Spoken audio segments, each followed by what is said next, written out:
पुसेगावातील ग्रामस्थ आणि पुसेगाव ग्रामपंचायत यांनी हा व्हिडिओ काळजीपूर्वक आणि नीट ऐकावा। आज ही लढाई त्यांनी कायदेशीररित्या सुरू केली। तर मी काही गोष्टी कायदेशीररित्या सांगू इच्छितो की हा जो पुसेगावमधून जाणारा जो रस्ता आहे तो रस्ता पूर्वी राज्य महामार्ग होता। त्या राज्य महामार्गाचं ESH 70 असं नाव होतं त्या राज्य महामार्गाचं।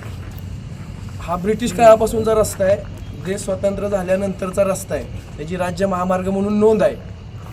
राज्य महामार्ग करत असताना ह्यांनी जी घरं बांधली त्या घरांसाठी PWDचं 3 मीटरच्या आत, रस्त्याच्या सीमेपासून 3 मीटरच्या आत घर बांधायला PWDची NOC लागते।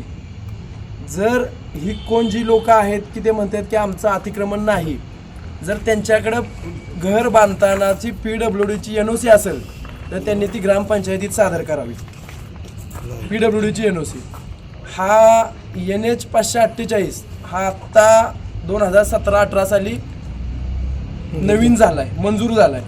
हा अगोदर राज्य महामार्ग होता। राज्य महामार्गाचा नियम असा आहे, सीमेपासून 3 ते 6 मीटर तुम्ही काहीही करू शकत नाही, दोन्ही लगतचे, दोन्ही बाजूचे। तर माझं त्या जी काही लोक आहेत त्यांना सांगणं असं आहे, कायदेशीर लढाई तुम्ही सुरू केली, आता आम्हीही कायद्यानं लढू।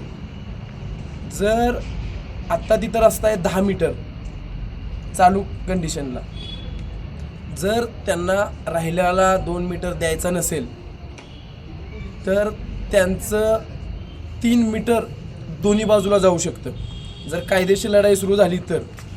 दुसरी गोष्ट, पंचायत जी चुकीच्या पद्धतीने लोकांना सांगते, आता काही तक्रारीमध्ये उल्लेख केला आहे की ग्रामसभेला काढायचा अधिकार नाही, पण जर त्यांच्याकडं PWDच्या NOC नसतील घर बांधताना तर त्यांचा काढायचा अधिकार ग्रामपंचायतीला, ग्रामसभेला 100% आहे। हे नियमात सांगितलं जातं। ते कसे काढू शकतात हेही सांगतो। 7 त्यांना नोटीस द्यायची 10 ते 15 दिवसाची की त्यांनी त्यांच्या PWDच्या NOCच्या गोष्टी, NOC जे आहे ती पंचायतीला सादर करावी। जर ते सादर करू नाहीत शकले तर ते बांधकाम दोन्ही बाजूचं बेकायदेशीर आहे असा त्याचा अर्थ होतो आणि तो पाडायचा अधिकार ग्रामपंचायतीला आहे। त्यामुळं ग्रामपंचायतीनं किंवा ग्रामपंचायत कोण प्रमुख असतील, सरपंच असतील, त्यांनी ह्या कायद्याचा अभ्यास करावा, त्यांना अधिकार आहे। आणि उद्या जी प्रांत मॅडमची मीटिंग होणार आहे, प्रांत साहेबांची काय मीटिंग होणार आहे परवा 12 तारखेला, त्या मीटिंगला येऊन त्यांनी हा विषय मांडावा। त्याच्यानंतर संदीपभाई बोलतील। पुसेगावमधील राहिलेलं एक 100%पैकी 80-85% काम राष्ट्रीय महामार्गाचं झालेलं आहे। 10 ते 15% काम फक्त राहिलेलं आहे। परंतु काही तेथील बाधित यांनी सत्ताधारी पक्षाचा आणि प्रशासनाचा वापर करून या ठिकाणी जे ग्रामस्थ हा रस्ता 12 मीटरनं व्हावा यासाठी आक्रमक आहे आणि ह्या गावातील ग्रामस्थांच्या न्याय्य मागणीमध्ये अडथळा आणण्याच्या दुष्ट हेतूनं त्यांनी मुख्यमंत्री असतील, जिल्हा पोलीस प्रमुख कार्यालय असेल किंवा स्थानिक पोलीस स्टेशन असेल यांचा वापर करून नाहक खोट्या तक्रारीच्या आधारे आंदोलकांना त्रास देण्याच्या दुष्ट हेतूने त्यांच्याविरुद्ध खोट्या तक्रारी करून त्यांना आंदोलकांना ताब्यात घेण्यास स्थानिक प्रशासनाला भाग पाडलं आणि त्यामुळे ह्या आंदोलन हे 12 मीटरचा राहिलेला 10-15% रोड झाल्याशिवाय आंदोलन थांबणार नाही। तेथील काही जे संबंधित व्यक्ती आहेत त्यांचं संपूर्ण बांधकाम हे बेकायदेशीर आहे। त्यांना वेळोवेळी शासनाच्या संबंधित विभागांनी सदर कंस्ट्रक्शन न करण्याबाबत त्यांच्या इमारत बांधण्यापूर्वी लेखी त्यांना नोटीस दिलेलं आहे, तरी त्यांनी दांडगाव्यानं आणि शासनाला आणि कायद्याला दत्तगिरी करून त्यांनी ते कंस्ट्रक्शन उभं केलेलं होतं।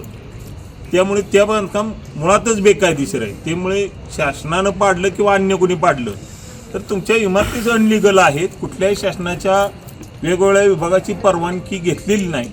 त्यामुळे टोटल बांधकाम हे बेकायदेशीर आहे। बाधित जे 4-2 गरीब आहेत त्यांच्याबाबत शासनाची सहानुभूती आहे, पर्यायी मार्ग त्याला निघू शकतात। शासनाच्या काही जागा शासन त्याबाबत काही भूमिका घेऊ शकतं, परंतु जे धनदांडगे आहेत हे कारण नसताना हा राहिलेल्या 10-15% रस्त्याच्या काम न होण्यासाठी नाहक त्रास देत आहेत गावाला आणि त्या प्रवृत्तीचा आम्ही जाहीर निषेध करतो आणि हे दडपशाही केली तर यापुढे हे 12 मीटरचं आंदोलन थांबणार नाही.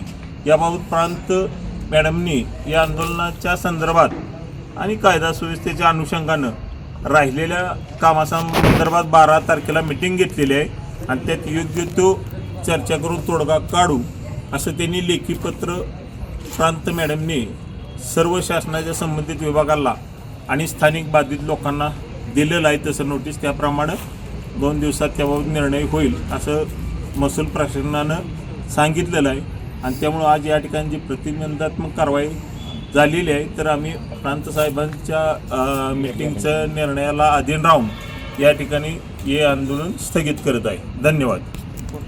ठिकाणी आपल्या सुवर्णनगरी पुसेगावसाठी आम्ही परवा दिवशी आंदोलन पुकारलेलं होतं आणि पुसेगावमधून जाणारा जो राष्ट्रीय महामार्ग आहे तो 12 मीटरने व्हावा यासाठी आपण जर स्थळाची पाहणी केली तर त्या ठिकाणी 10 मीटरचा रोड भरतोय, पण आम्हाला ती मागणी मान्य नाही. कारण की येणाऱ्या काळात जर बाह्यवळण रस्ता झाला तर तो या पुसेगावच्या पेठेसाठी हानिकारक आहे.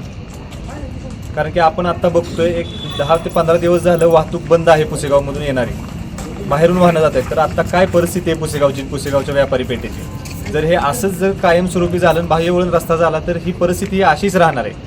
त्यासाठी आमची आग्रही भूमिका आहे, ही महाराजांची भूमी आहे आणि याचं महत्त्व असंच कायम राहिलं पाहिजे.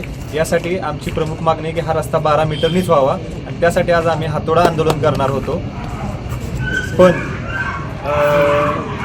तिथले जे काही लगतदार असतील तर त्यांनी पोलीस प्रशासनाला, जिल्हा प्रमुख असतील किंवा मुख्यमंत्री असतील किंवा गृहमंत्री असतील यांना आमची विरुद्ध तक्रार केली आणि त्या संदर्भातली त्याची प्रत आपल्या पोलीस स्टेशनला आली. जिल्हा पोलीस प्रमुखांचा तसं निर्देश आले आपल्या स्थानिक पोलीस स्टेशनला आणि त्यांनी याबाबत आम्हाला प्रतिबंधात्मक कारवाई म्हणून नोटीस दिली आणि पोलीस स्टेशनला हजर राहण्यास सांगितले आणि तुम्ही हे आंदोलन आता करू शकणार नाही. याबद्दल आमची प्रांताधिकाऱ्यांशीही चर्चा झाली. त्यांनी परवा या संदर्भात मीटिंग लावलेली आहे आणि यातून मार्ग काढण्याचे त्यांनी आम्हाला आश्वासित केलेले आहे आणि त्यानुसार आमची एकच भूमिका आमच्या संघटनेची यापुढे राहणार आहे की सदरचा रस्ता हा 12 मीटरनेच व्हावा आणि आपल्या पुसेगावचं भविष्य कसं उज्ज्वल होईल आणि व्यापारपेठ जास्तीत जास्त मोठी होईल या दृष्टीने आमचे प्रयत्न राहतील. धन्यवाद. रामबाब.